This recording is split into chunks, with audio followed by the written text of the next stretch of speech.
حرام مال کے ذریعے خرید و فروخت کرنا یہ کیسا؟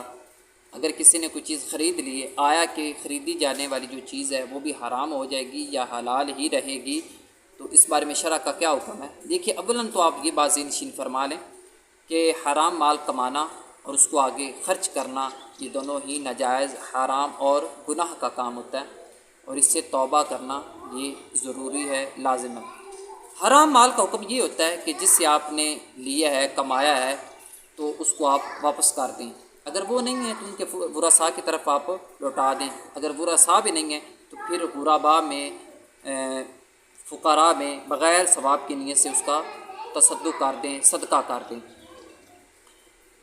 اب یہ ہے کہ جو چیز آپ نے حرام مال سے خریدی ہے، آیا کہ اس حرام مال کی خباثت اور اس کی حرمت خریدی جانے والی چیز کے اندر بھی سرایت کرے گا یا نہیں کرے گی؟ تو اس بارے میں شریعت نے ایک اصول بیان کیا ہے کہ اگر حرام مال عقد و نقد میں جمع ہو جائیں تو اس وقت خریدی جانے والی جو چیز ہے وہ بھی حرام ٹھہرے گی۔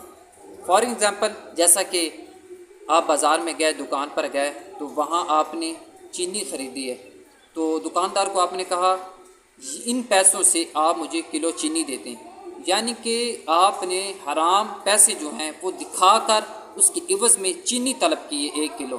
تو اب یہ حرام مال جو ہے وہ عقد و نقد میں جمع ہو گیا، اب چینی جو کلو آپ لیں گے وہ بھی حرام ٹھہرے گی۔